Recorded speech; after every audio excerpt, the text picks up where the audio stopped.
Okay, this is exam 2 for spring 2009. It says for this circuit, which of these equations is correct? Just want to take each individual equation and see if it's correct. So here we start at minus 80, that's right here, and it's negative, so that means that we're going in this direction. So I have minus 80, and then if I come up here to minus 30I1, there's minus 30I1, that's correct because I'm going with the current, it should be negative. Minus 20I2. See, I'm going against the current, so that should be plus 20I2. So that one is not correct. Then let's see, I have minus 40I3. I want to go with the current, so I'm going in this direction. Plus 80. So I come down here. Plus 80 is correct. Minus 1I3. So I have minus 1I3, but this should be I2, not I3, so that one's not correct. And then I have I2 plus I3 equals I1. That's an application of the junction rule. So if I just say this is my junction, I have I1 and I2 going out and I3 going in. So the correct equation should be I1 plus I2 equals I3. That's not what we have there. So it must be D, but let's just check. We have 30I1. That means I'm going against the current, so I'm going in this direction. Positive 30I1 plus 40I3. So I'm coming here, going against the current, so it is positive. Plus 1I3 minus 45. I'm going from high to low, so it's minus 45. Okay, so that equation is correct. So the answer is D. What is the current in this circuit? I'm just going to pick a direction for the current. I'm going to say that the current is in this direction. Doesn't really matter what direction you pick. And then I'm going to apply the loop rule. So I'll start right here, and I'll have minus 12 because I'm going from the high potential to the low potential, plus 6, minus 3I, plus 6, minus 3I. And that's all equal to 0. So that gives me 0 minus 6I is equal to 0, so I has to equal 0. So in this circuit you have a current of 0 amps, and so that is D. In the circuit of your house, what happens to the voltage to each electrical device as you add more appliances?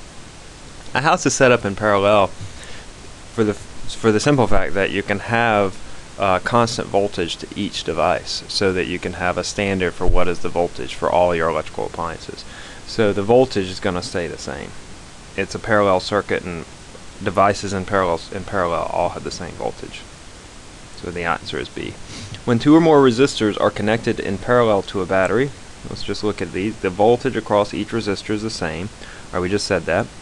The equivalent resistance of the combination is less than or equal to the resistance of any one of the resistors. That is true. That follows from this idea that the equivalent resistance is equal to 1 over R1 plus R2 plus 1 over R2 ... Alright, so the equivalent resistance is no greater than the smallest resistance. And the total current flowing from the battery equals the sum of the currents flowing through each resistor. That is also true. So the answer is B. What does a GFCI do? Provides a clear path to ground? No. That's what the third prong does. Checks if IN is greater than I out. And that in particular is what a GFCI does. So the answer is B.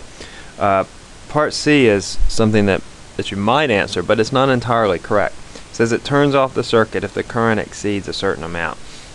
That's not exactly true. It turns off the circuit if the incoming current is greater than the outgoing current. Alright, so the answer is B. On a circuit breaker, you have a 2400 watt heater, a 240 watt light bulb, and a 60 watt radio. When you add a 120 watt blender, the circuit breaker turns off. They all operate at 120 volt. What is the maximum allowed current for the breaker? Alright, well, the power before is the sum of 2400 plus 240 plus 60. That's the power before the circuit breaker kicks off, and that gives you a total power of 2700 watts. If I want to know the current that is, just divide it by the voltage, and that gives me 22.5 amps. That is, that the current is equal to the power over the voltage. Alright, and then afterwards, when I add the 120 watt item, I get 2820 watts, and over 120 volts, that gives me a current of 23.5 amps. So somewhere between 22.5 and 23.5, that's when the circuit breaker kicked off. So I want to figure out which of these that is, and that would be B. It's not E, because if you added the 120 volt blender, then it would have taken it right up to its maximum, but it wouldn't have exceeded the maximum, thus causing the circuit breaker to kick off. So the answer is B. What is the equivalent resistance of this circuit? Well, we're going to start with the smallest component, that is this. The equivalent resistance of this is 1 over 1 over 4 plus 1 over 4. That's 1 over a half, which is 2. And then so if I take the equivalent resistance of this, then it's a 2 ohm resistor plus a 3 ohm resistor, which is the same as a 5 ohm resistor. 2 plus 3 is 5. So then I'm left with this: a 5 on the top, a 10 on the bottom. I want to know the equivalent resistance of that. That's 1 over 1 over 5 plus 1 over 10. And that is equal to 2/10 plus 1/10, which is 1 over 3 over 10, which is 10 over 3, which is 3.3. So A is your answer. Two resistors are connected in series to an ideal battery with a voltage of 6 volts. One of the resistors is twice the resistance of the other resistor. What is the potential across the bigger resistor?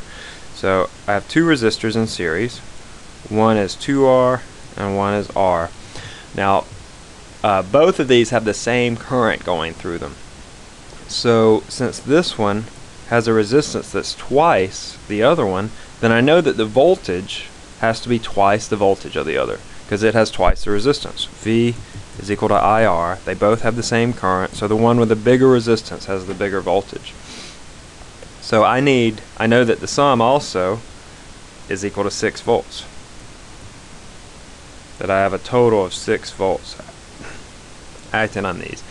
So the only numbers that give me that is 4 volt and 2 volts. That is, excuse me, the 4 volt is twice of 2 volts, and the sum 4 plus 2 is equal to 6. So the answer is C.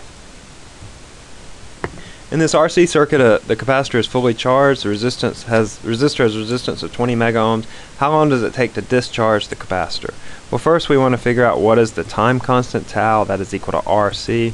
That's 10 microfarads times 20 mega ohms. I've left the metric prefixes because they cancel out. Mu is 10 to the minus 6. M is 10 to the 6, so they cancel out. 10 times 20 is 200 seconds. So that's the time constant. But to discharge or charge a capacitor requires 10 times the time constant. So 10 tau is 2,000 seconds. And so the answer is A. Alright, this figure shows the velocity vector of an electron as it enters a magnetic field. What is the direction of the force experienced by the electron? This is the equation. F is equal to QVB. Alright, not really using the equation, but to guide your use of the right-hand rule, I like to write it. To find the direction of the force, you let your fingers go in the direction of the velocity. That is, the fingers of your right hand point in the direction of V. That's up the page. And then they fold towards the magnetic field.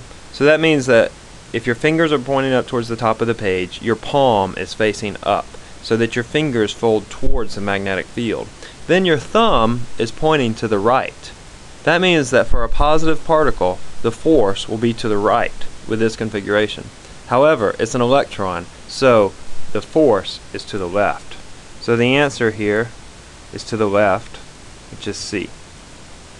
Which of these best explains why a permanent magnet is magnetized? The magnetic domains of the atoms are aligned. That is true. Ferromagnetic materials are always magnetic. That is not true. Electrons produce their own magnetic field.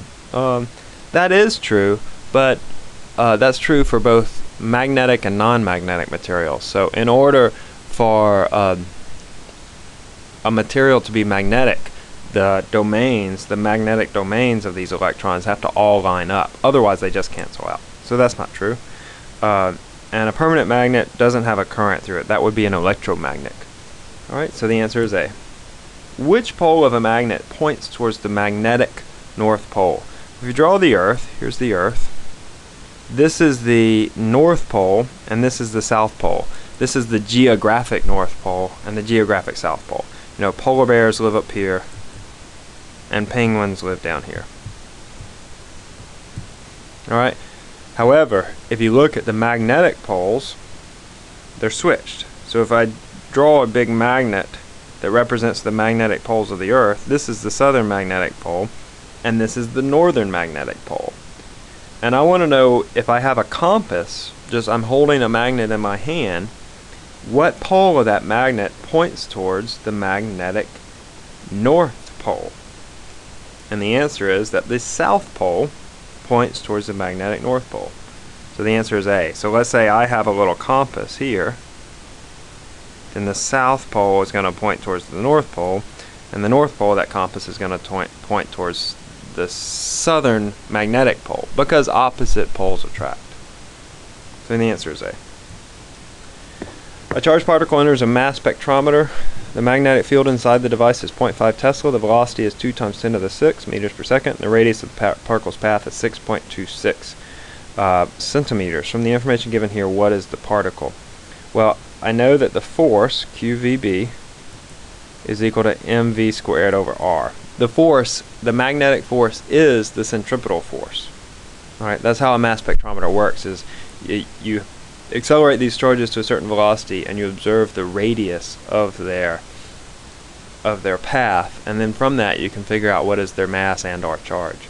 So I'm going to solve this for Q over m, and that's equal to V over R times B.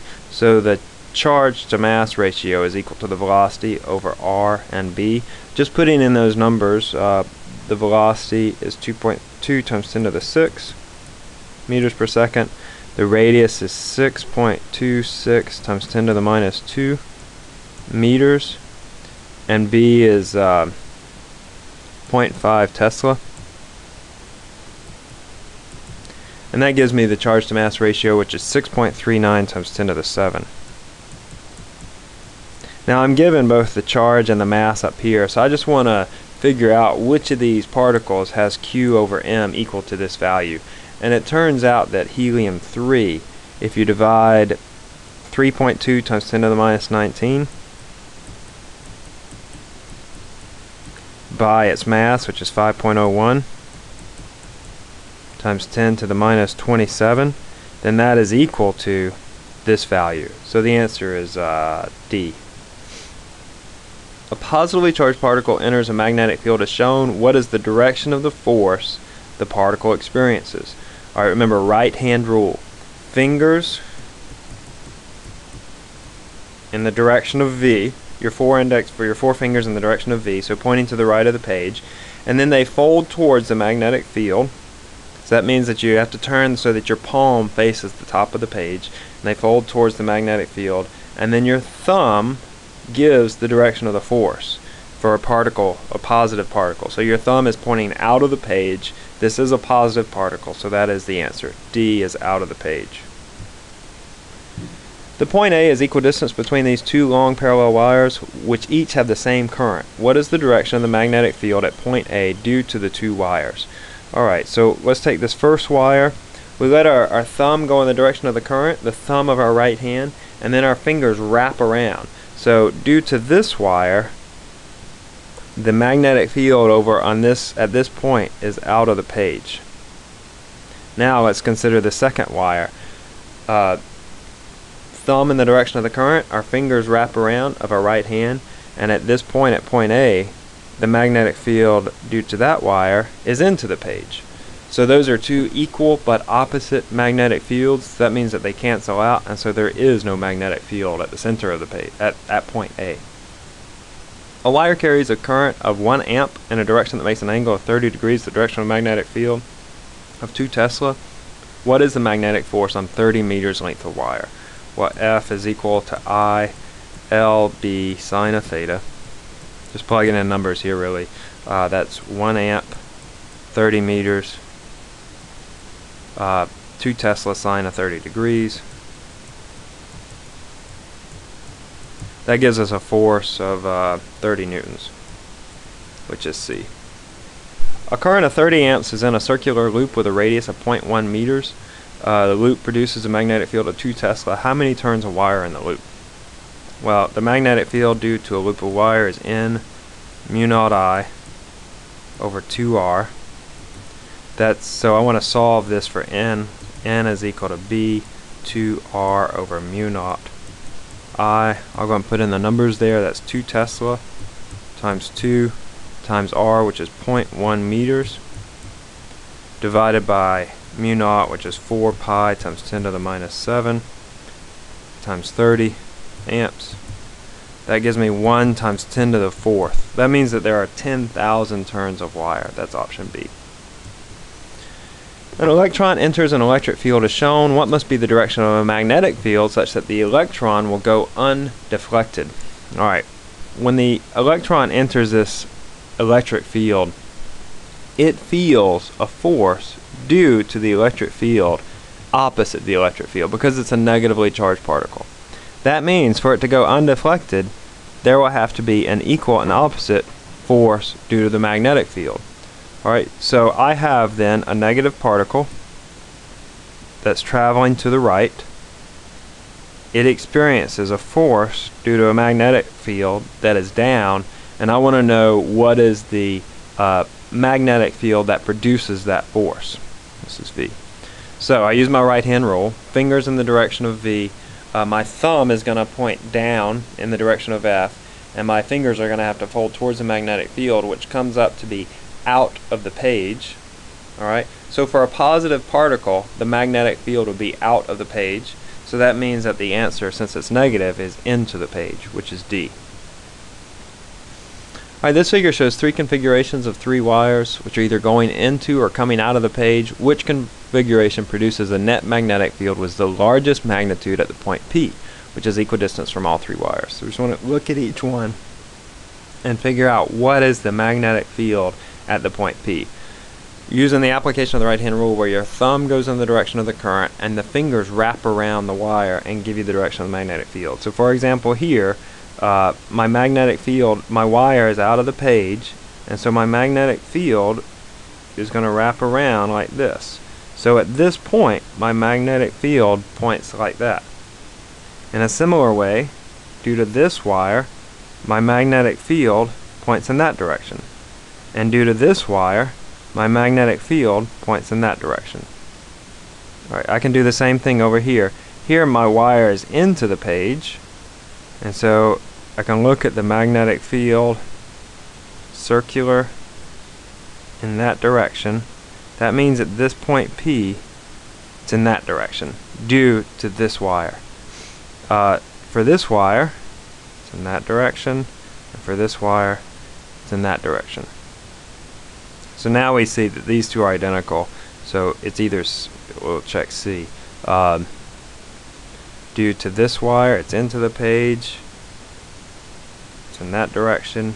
Due to this wire right here, which is out of the page, it's in that direction. And for this wire, it's out of the page. It's in that direction. So these configurations of vectors are all the same, at least in magnitude. So all 3 provide the same magnitude at point B, so that answer is D. Light travels through salt water at a depth of 200 meters. How much more time is required for it to travel through the water than the time required to travel through air? Assume an index of refraction of 1.5. Well, the velocity in an index, in a material with an index of refraction n, is the speed of light over n. That's 3 times 10 to the 8th meters per second. Over n, which is 1.5, so that's 2 times 10 to the 8th. That's the speed of the light in the salt water. So I just want to figure out what is the time required to cover that 200 meters in salt water. That is x over v. That's 200 meters over 2 times 10 to the 8th. That is equal to 1 microsecond, or 1 times 10 to the minus 6 seconds. And then similarly for air, do the same thing. It's 200 meters over the speed of light in air, which is 3 times 10 to the 8th, which is 6.67 times 10 to the minus 7. I want to take the difference in these two. That is, what is TS minus TA, which is what it's asking. How much more time is required? That's 3.33 times 10 to the minus 7. Keeping sig figs is option C. This figure shows a ray of light and water, an incident at the water-air interface. What must the incident angle be for the total internal reflection to occur? Remember, total internal reflection occurs when your light ray has a refracted angle equal to 90 degrees. Alright. However, if you have light that comes in and this path, it is not going to bend away from the normal when it enters an index that's larger, a material with a larger index of refraction.